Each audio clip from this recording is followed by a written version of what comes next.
आता कालच ज्यांनी प्रवेश घेतला ते सांगत होते की पैसे घेऊन तिकिटा दिल्या। मग मागच्या वेळेला त्यांना सुद्धा उमेदवारी काँग्रेसने दिली होती, मग त्यांनी सुद्धा मला पैसे दिले असतील। मग एका दिवसासाठी करून गेले, फक्त एका दिवसापुरचे। मग मागच्या वेळेस तिकीट दिली होती, निवडून करून द्याले, मग हे सांग ना। एकटा माणूसानं प्रवेश घेतला, कार्यकर्ते किती गेले दाखवा। कार्यकर्ते त्यांनी आम्हाला किती कार्यकर्ते आहेत, एक माणूस तरी त्यांच्या मागे आहे काय तर। आणि हे बाकीचे बिनबुडाचे आरोप करतात, याच्यावर काही तथ्य नाही। त्यांना तिकीट पैसे आहे म्हणून बा तिकीट देतात असं त्यांनी आरोप केलेला आहे। तसं काही नाही, त्यांना वरतून चॉकलेट मिळालेलं आहे म्हणून ते असे काही आरोप करत आहेत। अभी तक मैंने भाट साकड़े को लाया, अपन भाट साकड़े ने हमारे एक भी काम नहीं करा। मुसलमानों को हमको न्यूज़ करते गया, हमको लेते गया वोट 20-25 साल से, और हकालते रहा मेरे को, तेरे को टिकट दूंगा, टिकट दूंगा। मैं गरीब को आज तक टिकट नहीं मिली, मेरे को ना कुछ होना भी नहीं। मैंने बोला कि मुसलमानों के काम कर, तो बोलता जा जा, हकालता मेरे को एकदम से। दर्यापूर नगरपालिकेच्या निवडणुकीच्या पार्श्वभूमीवर जर आपण पाहतो की प्रभाग क्रमांक 5 या ठिकाणी काँग्रेसच्या वतीने शक्ती प्रदर्शन केले जात आहे। मोठ्या संख्येने या ठिकाणी प्रचार सुरू आहे। प्रभाग क्रमांक 5 चे उमेदवार आहे रामेश्वर भाऊ चव्हाण आणि त्यांच्यासोबत आहे कविताताई गवई। यांच्या प्रचारार्थ काँग्रेसचे तालुकाध्यक्ष सुधाकर पाटील भारसाकडे यांनी सुद्धा मैदानात उडी घेतलेली आहे। संपूर्ण शहरात विविध ठिकाणी शक्ती प्रदर्शन करून प्रचार सुरू आहे। काय सांगाल, मोठ्या प्रमाणे तुमच्यासोबत महिला सुद्धा दिसत आहे, अतिशय शक्तीप्रद, जसं की विजयाचाच हा प्रचार आहे। नाही, लोकांचा उत्साह चांगला आहे। लोकांनी ठरवलेलं आहे की आपलं काम करणारा कोण आहे, त्याच्यामुळं लोकांचा आमच्यावर विश्वास आहे, काँग्रेस पक्षावर विश्वास आहे आणि यावेळेला निश्चितच लोक बदल घडवणार हे 100% पक्का आहे।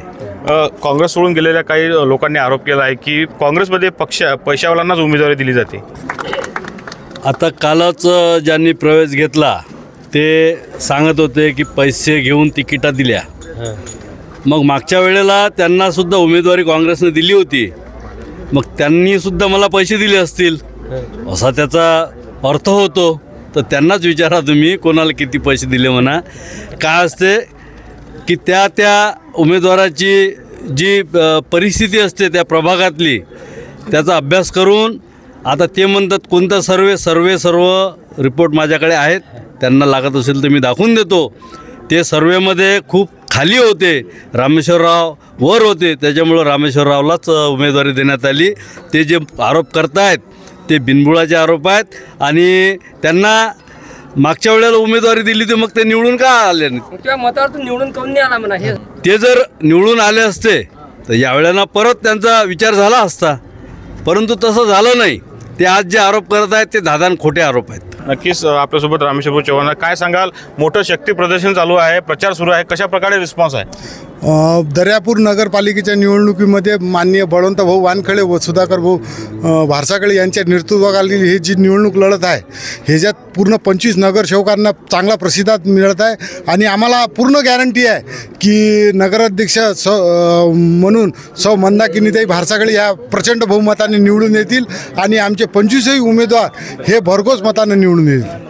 दत्ता कुमारने आरोप केला की भाजपमध्ये गेल्यानंतर की काँग्रेसमध्ये पैशावाल्यांना तिकीट दिली जाते। मग एका दिवसासाठी करून गेले, फक्त एका दिवसापुरचे। मग मागच्या वेळेस तिकीट दिली होती, निवडून करून द्याले, मग हे सांग ना। माणसाचं काम बोलते, पैसा नाही बोलत। पैसा कोणाला भेटला नाही, कोणी पैसे कोणी वाटत नाही। फक्त हे वय फक्त माणसाच्या मेहनतवरच काम आहे सगळं। नाही, हे म्हणणं आहे माझ्या। येईल तर त्याला काय अर्थ राहिलेला आहे? एकटा माणूसानं प्रवेश घेतला, कार्यकर्ते किती गेले दाखवा। कार्यकर्ते त्यांनी आम्हाला किती कार्यकर्ते आहेत, एक माणूस तरी त्यांच्या मागे आहे काय तर। त्यांचं म्हणणं आहे की मागच्या निवडणुकीत 500-550 मतं घेतले, हे काँग्रेसच्या बलावर भेटलेले होते, काँग्रेसच्या सीटवर उभे होते ते, त्यांना पक्षाने ते सगळं मिळवून दिलं होतं, वैभव त्यांना सगळं पक्षाने दिलं होतं। त्याच्या घरचे मतं त्याला नाही आहेत। काल सांगू आता काय सांगावं तुम्हाला, आमच्या मोहल्ल्यात येऊन बघा काय केलेलं आहे, कर्तृत्व काय आहे तुमचं। या पक्षश्रेष्ठींनी त्याला मोठं केलेलं आहे, नाही तर पब्लिकनी काहीच मोठं केलेलं नाही आहे त्याला।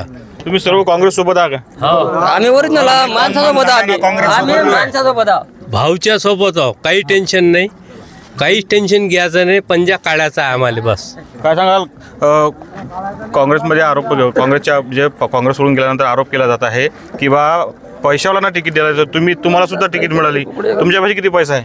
माझ्यापाशी काहीच पैसा नाही आहे म्हणून भाऊनं माझा विचार केला त्यांनी, त्याच्यामुळे मी त्यांच्यासोबत आहे.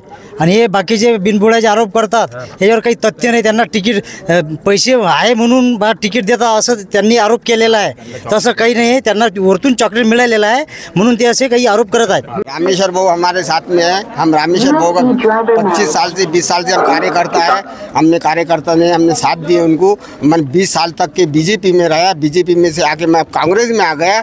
अभी तक मैंने भाट साकड़े को लाया, पर भाट साकड़े ने हमारे एक भी काम नहीं करा. मुसलमानों को हमको न्यूज़ करते गया, हमको लेते गया वोट 20-25 साल से और हकालते रहा मेरे को. तेरे को टिकट दूंगा. मैं गरीब को आज तक की टिकट नहीं मिली.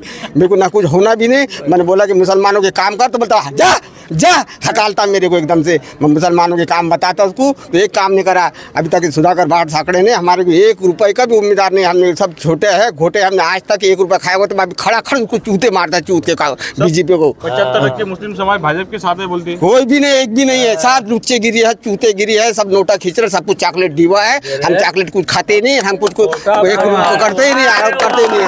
वेगवान घडामोडी पाहण्यासाठी आमच्या चॅनलला लाईक व सबस्क्राईब करायला विसरू नका.